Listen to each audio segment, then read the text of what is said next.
Oi gente, tudo bem? Eu espero que esse vídeo encontre vocês muito bem. Aqui é a Rê de volta com mais vídeo novo aqui no canal. E sim, hoje temos diferença nesse vídeo, o cenário tá um pouco diferente. Eu mudei a arrumação total aqui do meu escritório, eu e o Léo, na verdade, meu marido, porque eu não conseguiria fazer nada disso sozinha. E o incentivo partiu dele. Vocês vão acompanhar isso melhor em algum vlog, que se não saiu ainda, vai sair. Acompanha aí os últimos vídeos do canal e os próximos também, porque eu gravei um vlog do dia que a gente mudou as coisas por aqui. Mas, basicamente, minha estante mudou de lugar. Ela ficava nessa parede que fica aqui, desse lado, e agora ela tá nesse lado, por isso o cenário do vídeo tá diferente e eu ainda tô tentando adaptar, né, me adaptar com esse novo cenário, porque não tenho onde colocar a minha lâmpada maravilhosa de filamento amarelo aqui atrás, então eu não sei como é que eu vou colocar essa minha luz que, assim, é a minha essência. Zoeira, mas enfim, eu não sei onde que eu vou enfiar a minha lâmpada aqui atrás, mas ela precisa aparecer em algum lugar aí, em algum cenário que eu preciso gravar com a minha lâmpada de fundo. Mas, vamos pro assunto desse vídeo. Eu tô querendo começar a fazer uma coisa um pouco diferente aqui no canal, começando com esse vídeo, porque é o seguinte, não tenho condições de fazer resenhas exclusivas de cada um dos livros que eu leio ao longo do ano. Obrigada, moto. Não tenho condições de ficar fazendo resenhas exclusivas de cada um dos livros que eu leio ao longo do mês. Primeiro porque resenhas têm baixíssimas visualizações e isso me gonga total no YouTube. E segundo porque se eu fosse fazer isso, gente, ia ter vídeo todos os dias no canal, cada um sobre um livro diferente. Ao mesmo tempo, eu sinto que quando eu faço os vídeos de apanhados das leituras do mês, em que eu atualizo vocês das minhas leituras de determinado mês, eu sinto que eu fico muito restrita a falar pouco sobre os livros que eu mais gostei, sabe? Porque senão o vídeo fica muito extenso. E por mais que vários de vocês aí falem, ah, mas eu gosto de vídeo grande e tal, eu me amarro em vídeo grande, assim, fica cansativo tanto pra eu gravar, quanto pra editar, quanto pra vocês assistirem. Então, eu estava matutando esse final de fevereiro e pensei no seguinte, fazer um vídeo só com os favoritos do mês, os melhores livros que eu li no mês, e depois fazer um vídeo aí com apanhadão geral de todas as leituras, comentando por alto sobre todas as leituras. Só que é claro, avisando vocês, ó, tem um vídeo exclusivo com as melhores leituras, os meus tops livros do mês. Então eu vou fazer o teste aqui esse mês de março. Se der certo, eu continuo com essa proposta aí pros próximos meses, mas é claro, eu só tenho como medir esse parâmetro com a régua de vocês, porque vocês vão me dizer se determinada proposta de conteúdo deu certo ou não. Então, comenta aqui embaixo se você gostou dessa ideia, se você acha que vai funcionar, se você acha que é mais interessante, que assim vocês conseguem saber melhor sobre a minha opinião de determinados livros, por que que eu achei que esses livros se destacaram dentre todos os que eu li em determinado mês. E a gente vê aqui, né, pelos comentários e também pela interação de vocês, se deu certo ou não. E com isso, então, eu quero já começar te pedindo pra deixar o curtir aqui embaixo, porque você sabe que isso é muito importante pra divulgação aqui do canal. Se você tá chegando aqui por esse vídeo, se inscreve aqui embaixo, também ativa o sininho que assim você recebe as notificações dos próximos vídeos que forem ao ar. E vamos lá então, né, a gente vai conversar hoje sobre os melhores livros que eu li agora no mês de fevereiro. Vou começar falando sobre um livro que eu terminei de ler em fevereiro, mas ele foi uma herança lá de janeiro. Eu comecei ele no mês de janeiro, que foi O Palácio de Papel. Esse livro me ganhou com a narrativa dessa autora, com essa história que é super instigante e que deixa, sei lá, me deixou muito curiosa. A futriqueira que habita em mim ficou morrendo de vontade de saber mais sobre a vida dessa personagem, sobre todos esses personagens que são apresentados nesse livro. E eu já tô falando aqui sobre o que eu achei da história sem antes falar sobre o que se trata o livro, porque o caso desse livro é muito particular, ele é muito difícil de você falar sobre. Sério, é muito difícil eu sentar aqui e falar pra vocês sobre o que se trata esse livro, porque a premissa dele é muito simples, sabe? Ela é tão simples que beira ao esquecível, podemos dizer assim, porque não tem nada demais acontecendo nessa história. E ainda assim eu amei, então vamos lá que eu preciso tentar convencer vocês a ler esse livro. Deixa eu me concentrar aqui. Esse livro saiu aqui no Brasil pela Intrínseca. Primeiro ele veio pelo Clube Intrínsecos e depois ele foi publicado, né, em versão comercial aí pra todo mundo. Ele tá até com um preço bem salgado agora, então se eu fosse você eu colocaria aí na sua wishlist e acompanharia, né, a oscilação do preço. Mas basicamente, falando sobre a história, esse livro gira em torno da Ellie, que é a protagonista, né, uma mulher de 50 anos, eu acho, na casa dos 50. Ela é casada, tem 3 filhos e ela tá, no começo do livro, numa casa de praia da família. Então tá ela, os filhos, o marido, a mãe, os amigos ali da região, né? Enfim, tá uma galera reunida nessa casa. E já no começo do livro, a gente vai descobrir que a protagonista traiu o marido dela, tendo uma noite muito, sei lá, imprudente com o seu melhor amigo de infância, por quem ela sempre teve sentimentos. A vida inteira ela teve sentimentos. Daí você já começa a se perguntar, tá bom, se ela sempre gostou desse cara, por que ela não ficou com ele? Por que ela tá casada e tá traindo o marido com esse amigo? É aí que a gente vai começar a ter certas respostas pra algumas coisas que a gente vai entendendo com o passar da leitura, com cada pecinha do quebra-cabeça. Porque esse livro, ele fica alternando a narrativa entre o presente, que é ali essas férias que eles estão passando na praia, numa região de praia e tudo mais, e o passado. Quando a gente volta pro passado, a gente tem a narrativa apresentando as origens da Ellie. Então a gente conhece a avó dela, a gente conhece a mãe dela, e a gente vai vendo como que essa criação, digamos, problemática que vem desde o passado, desde as gerações passadas, foi criando uma série de bolas de neve, digamos assim, né? Uma série de acontecimentos que virou uma bola de neve,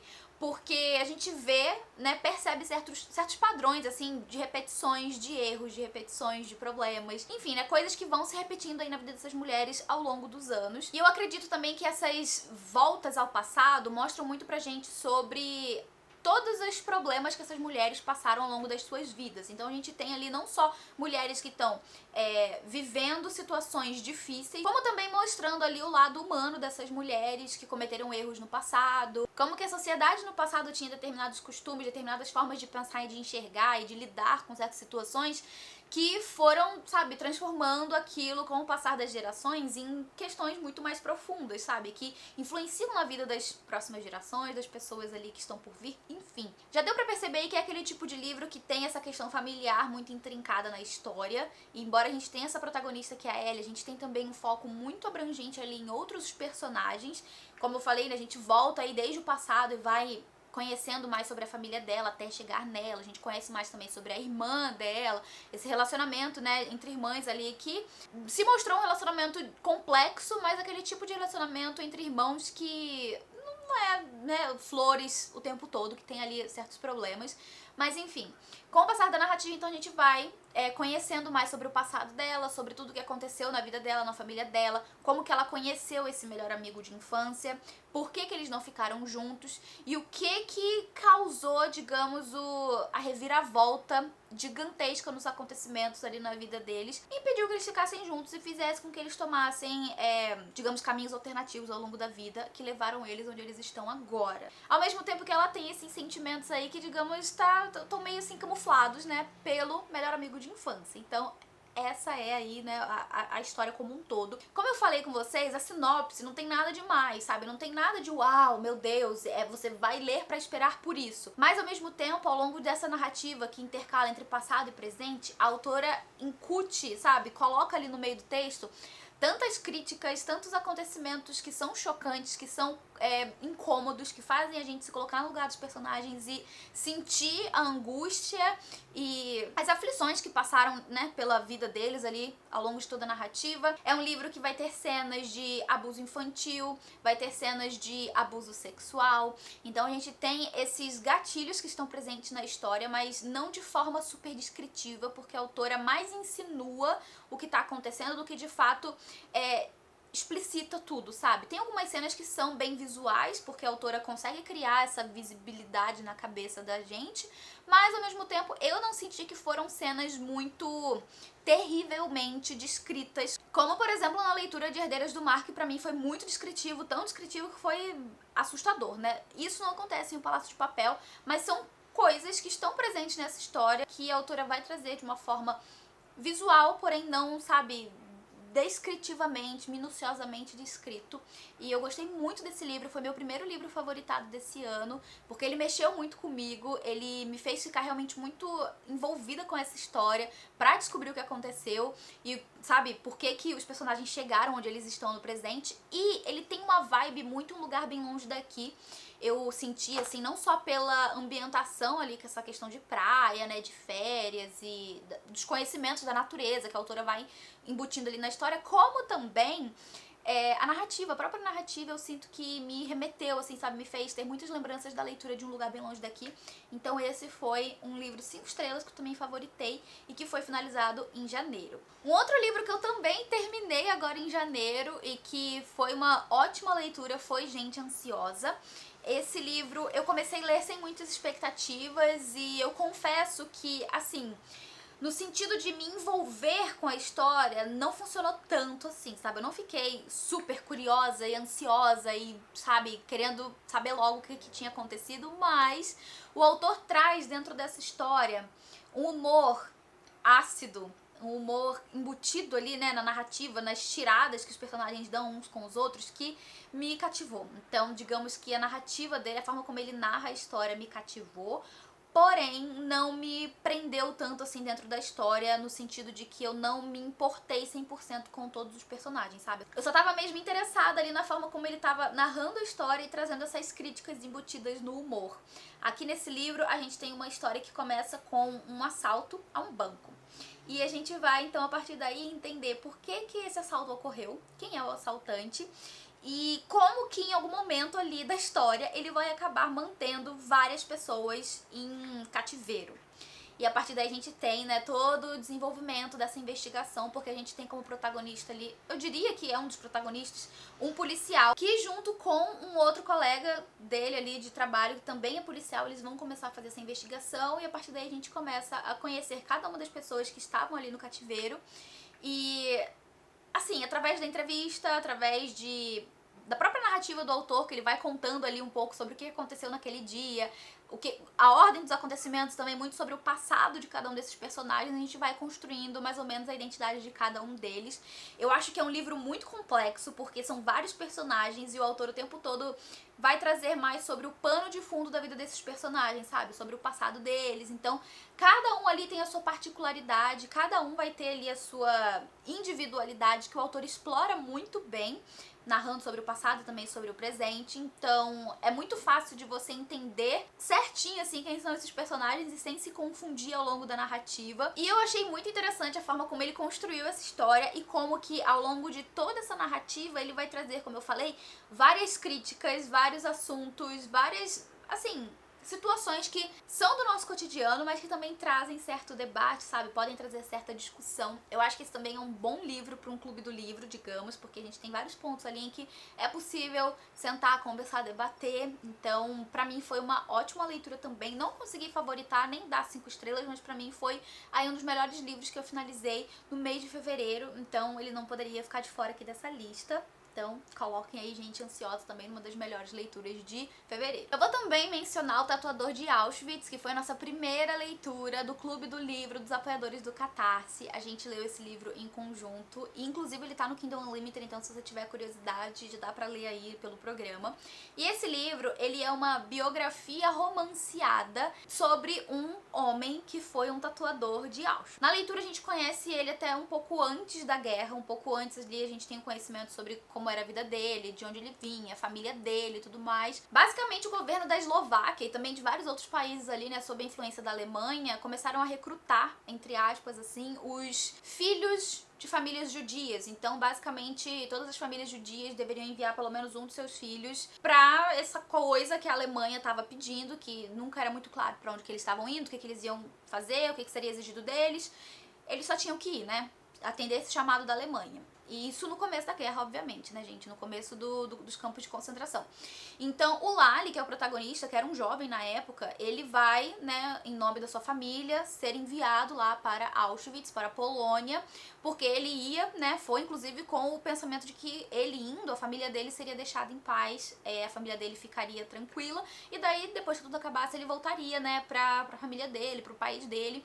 E essas eram as esperanças de muitas pessoas que foram enviadas para os campos de concentração, não somente judeus, mas também outras pessoas de grupos ali que eram considerados uma ameaça pro, né, nazismo. O Lali, é claro, não sabia, né, não imaginava para onde ele estava sendo enviado, o que seria feito com ele a partir de então, mas ele viu, né, que ele, junto com várias outras milhares de pessoas, eram enfiadas em trens e levados para Polônia, para Auschwitz, que foi considerado ali, né, o maior campo de concentração de toda a Europa durante a Segunda Guerra Mundial.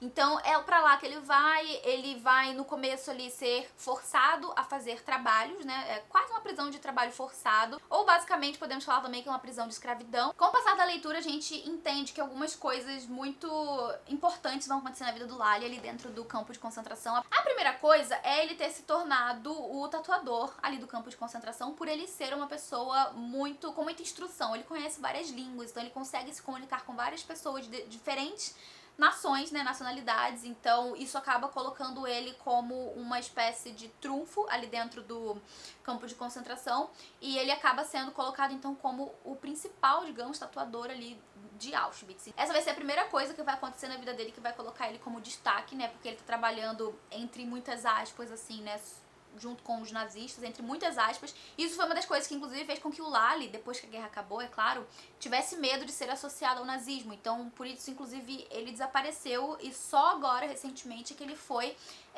topar contar a sua história, porque ele tinha muito medo de ser associado ao nazismo de alguma forma.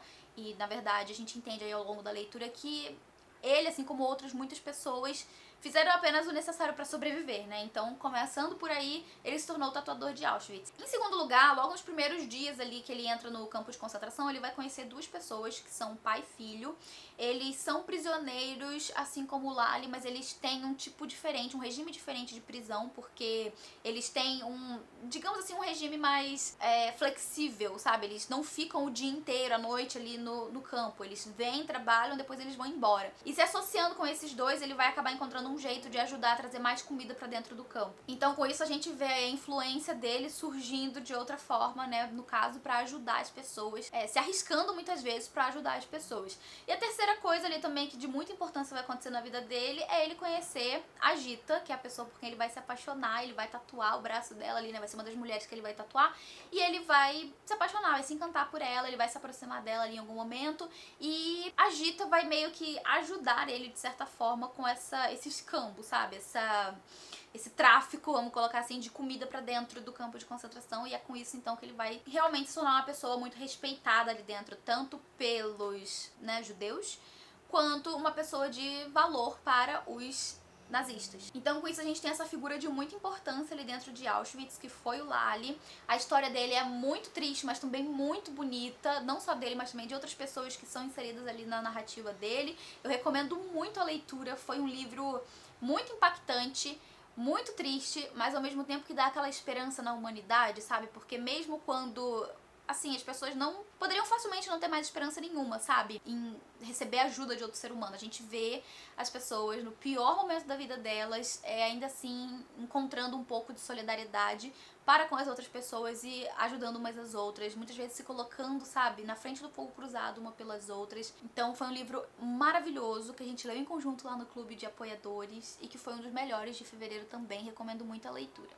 E esse foi meu top 3 leituras de fevereiro, não tá em ordem de preferência, só foram os livros que realmente tiveram um destaque aí pra mim no mês passado. E eu quero saber se você gostou dessa proposta de vídeo, comenta aqui embaixo se você curtiu a ideia, comenta também se você já leu algum desses livros e se você, enfim, né, curtiu, o que você achou da leitura. Eu vou ficando por aqui, mas antes eu vou agradecer aos membros do canal por todo o apoio de sempre, galera, muito, muito, muito obrigada. A gente se vê no próximo vídeo, um beijo grande e até lá, tchau!